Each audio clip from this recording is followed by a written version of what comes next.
Hello students, welcome back to the session of poetry. Students, in the last session, we read a beautiful poem, The Echoing Green, written by William Blake. And during that session, I instructed you that you should learn the proper recitation of every poem. For that, I gave you a model reading too. Hope you followed it and enjoyed it, because we should enjoy the poem before studying the poem. So we did the recitation of the poem, we did the critical analysis of the poem, and vocabulary was discussed. Now it's time to do the exercises based on the stanzas. So students, let's do the second part of the poetry session, The Echoing Green by William Blake.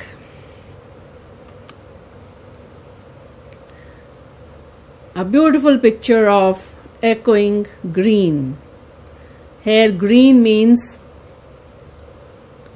hare pare maidan. The second part, which includes comprehension questions. First of all, let's revise the poem.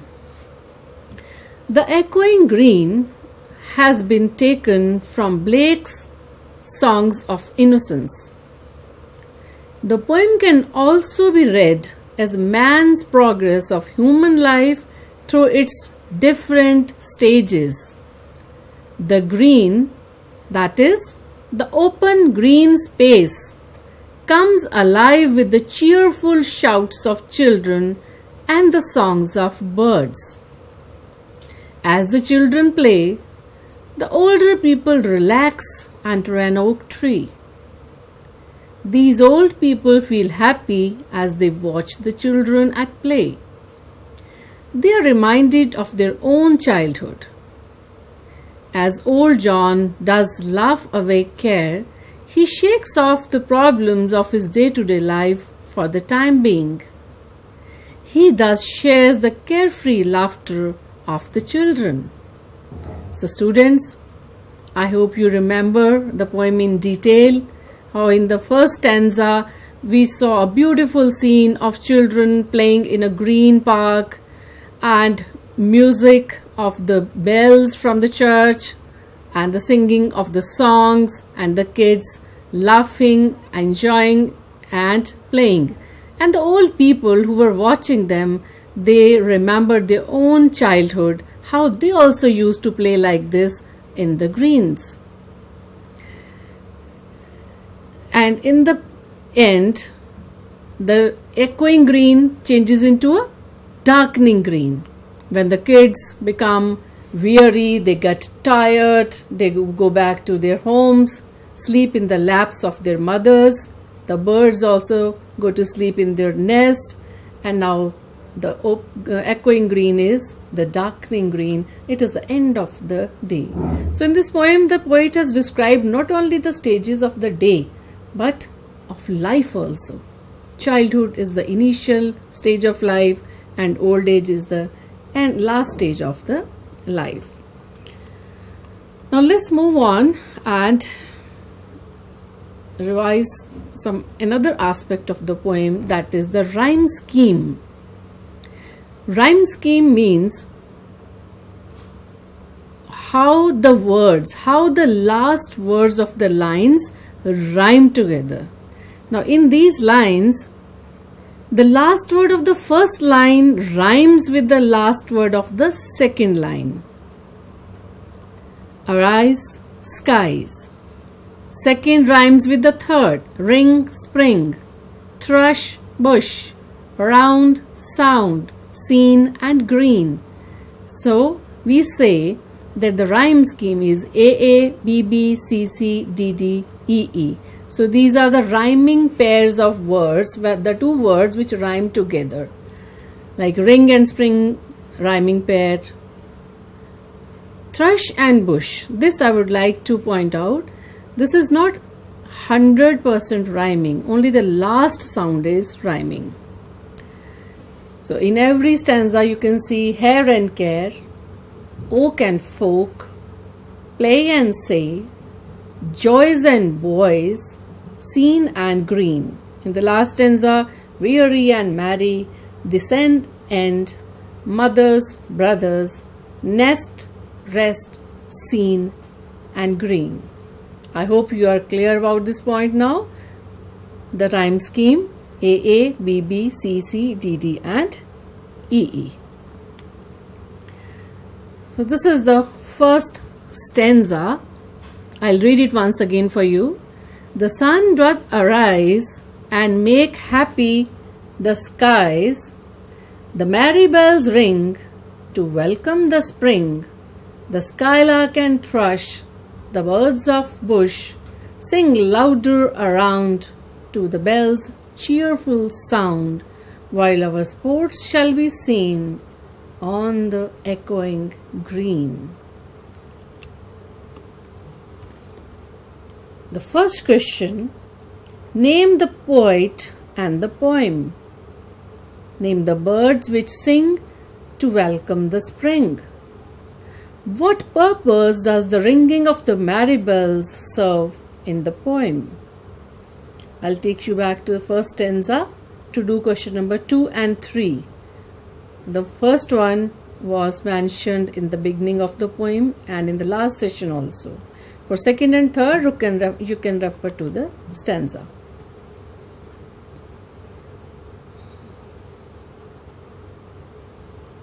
Please read the lines and find the answers.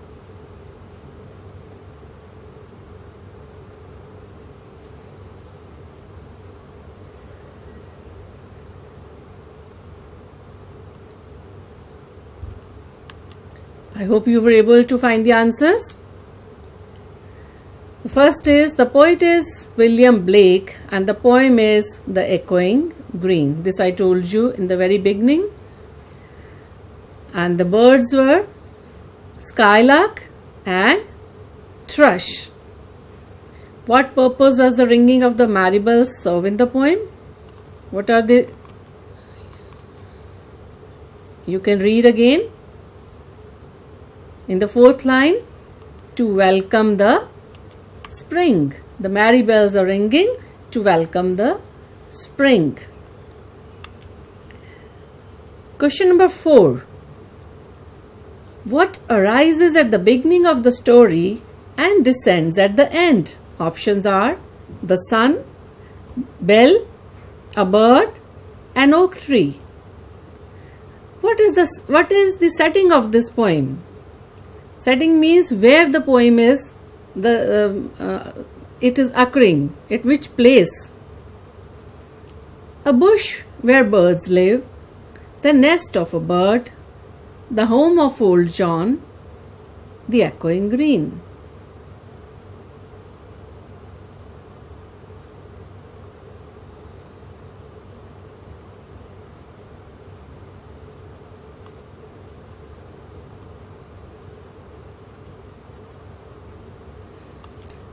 So here are the answers. What arises at the beginning of the story and descends at the end? Yes, the sun. What is the setting of this poem? It is the echoing green, the very name of the poem. If you had understood the poem, you must have done the answers correctly. Now, let's move on to stanza number 2. Let's read the lines once again. Old John with white hair does laugh away care, sitting under the oak among the old folk. They laugh at our play, and soon they all say, such were the joys when we all, girls and boys, in our youth time were seen on the echoing green. Question is, where was old John sitting? What did the old folk laugh away? What were the old folk reminded of while watching the children at play? Give 2 pairs of rhyming words in the given stanza.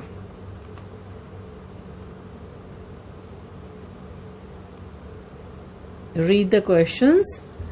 I will take you back to the stanza for the answers.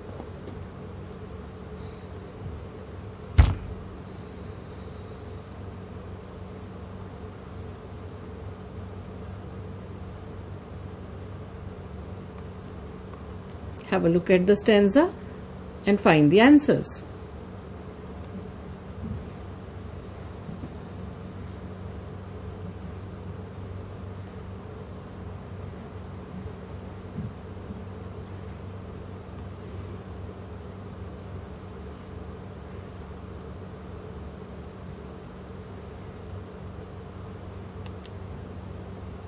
Let's check the answers.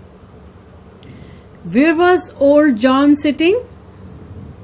Old John was sitting under an oak tree. What did the old folk laugh away?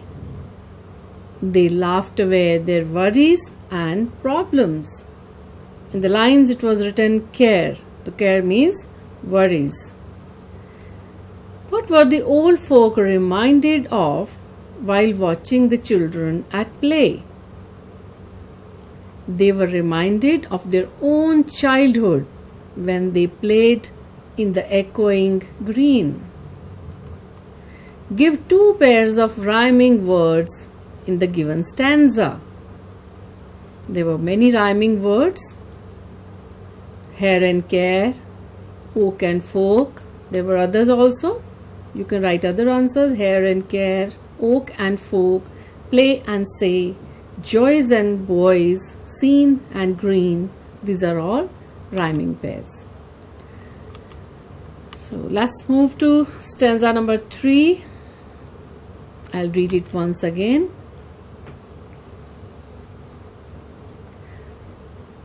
Till the little ones weary, no more can be merry.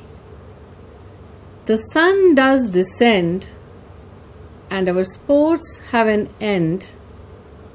Round the laps of their mothers, many sisters and brothers, like birds in their nest, are ready for rest, and sport no more seen on the darkening green. Here are the questions.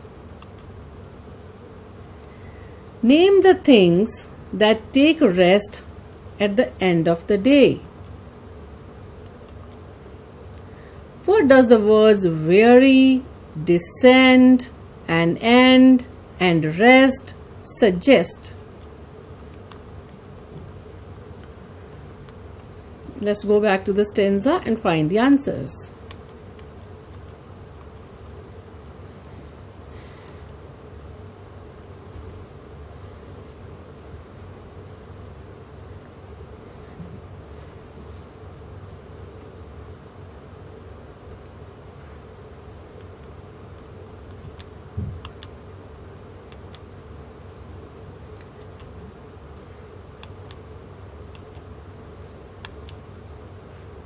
Let's check the answers. Name the things that take rest at the end of the day. Children, birds, men, and women take rest at the end of the day. What does the words weary, descend, and end, and rest suggest? What do they signify? They suggest that sports on the echoing green are going to an end. Next question is, why has the echoing green become the darkening green? Next question, name the figure of speech in the line, many sisters and brothers, like birds in their nests, are ready for rest. Options are personification, metaphor, simile, alliteration. Please answer only question number 3 for a while.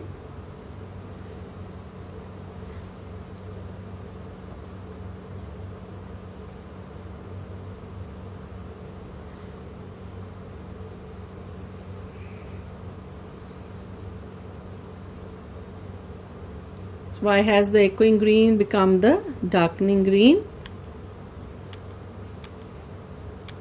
Let me take you back to the stanza.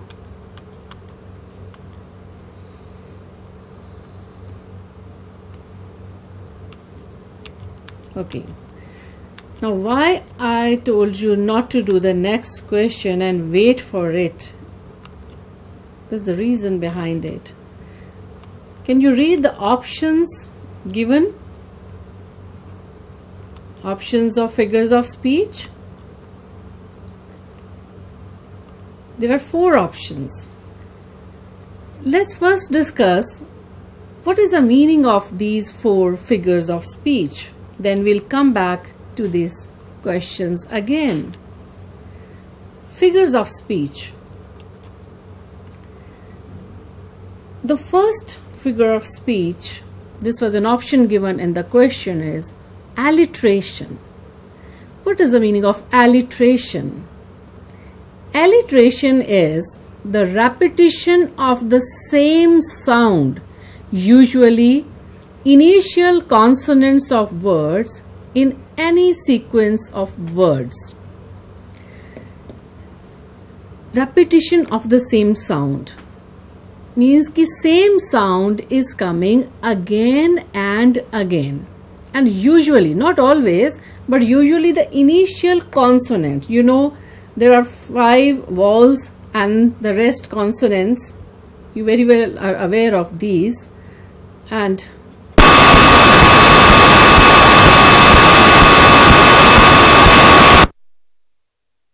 examples with me. When the same consonant sound is repeated, it's alliteration. Landscape lover, lord of language. Can you see this sound? In the landscape, L, lover, L, lord, L, language, L. Landscape lover, lord of language. Now do you understand what is written? Repetition of the same sound, usually initial consonants of the words. This is called as alliteration. Here's another example. In a summer season when soft was the sun. It's not necessary that in every word the sound should be same. Most of the words. You can see here is sir sound, again sir, another sir, another sir. In a summer season when soft was the sun. 2 more examples. The terrible tiger tore the towel. The terrible tiger tore the towel. Crawl like a creepy crawly caterpillar. K sound. T here in this T is repeated. Here K is repeated. So this is the definition of alliteration. The repetition of the same sound. Simile. It's an explicit, means clear, साफ comparison between two different things. दो चीज़ां दे विच तुलना करना और वो तुलना बिल्कुल clear साफ नजर आनी चाहिए.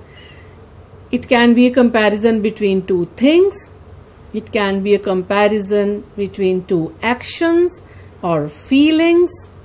And in the comparisons, mostly as or like words are used. For example, I wandered lonely as a cloud.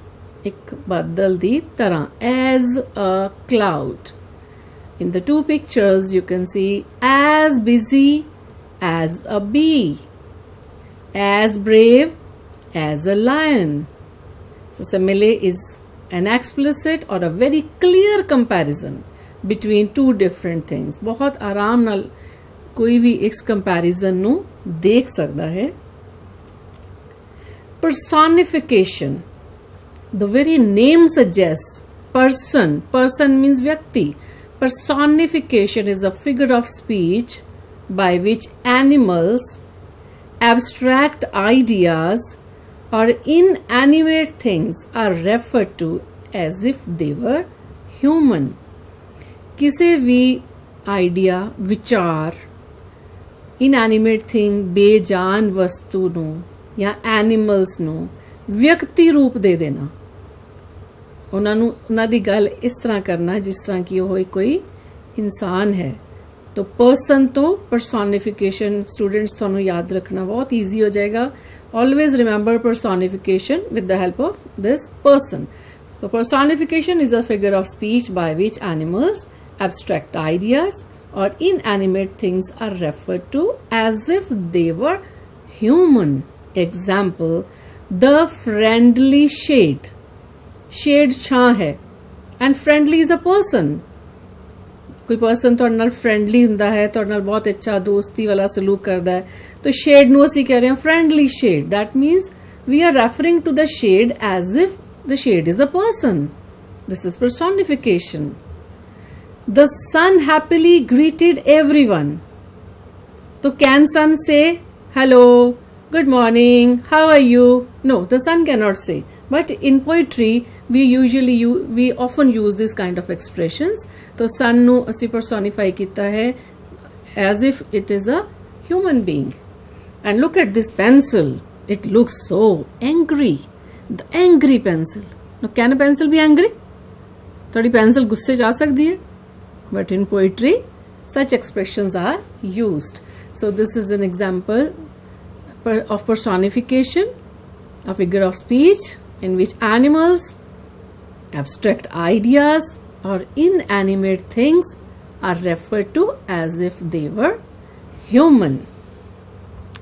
And the fourth figure of speech is metaphor. Metaphor. Metaphor is a figure of speech in which there is an indirect, implied, hidden comparison between two things that share a common quality. Students, we did simile comparison. There was also comparison, but Udish, there was written clear comparison. Here it is a hidden comparison. Comparison है but नजर नहीं आ रहा. For example, he is as brave as a lion. It's simile. He is a lion. वो शेर है. It's metaphor. That man is like an angel. That man is an angel. This is a metaphor. He was a busy bee. Metaphor. You are my sunshine. Metaphor.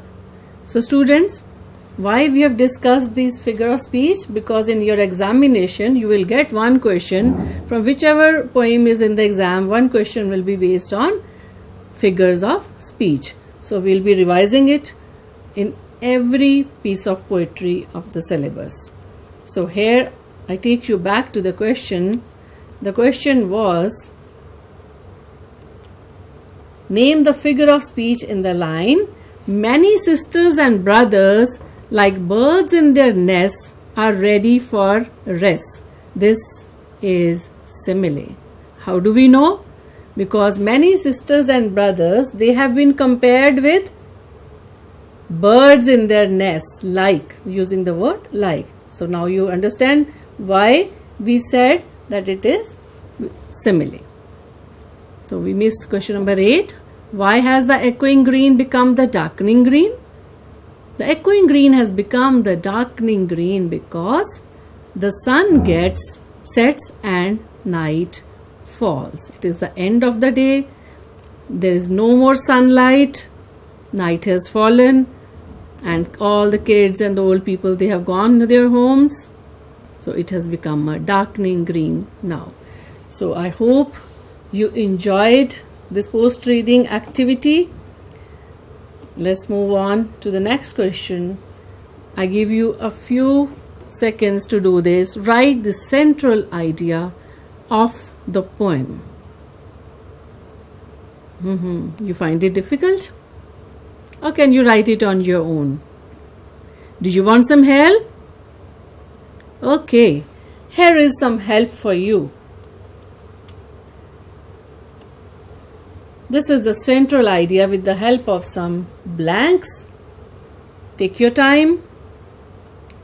fill in the blanks and write the central idea of the poem. I give you some time to solve this.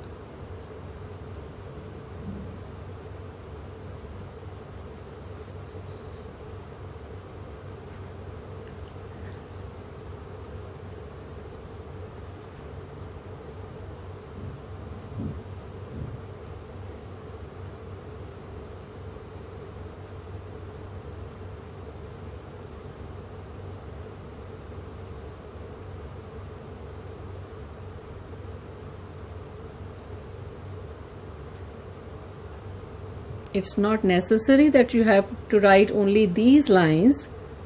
This is just for your guidance. You can write some lines from your own also. This is just for your guidance. Please complete the central idea.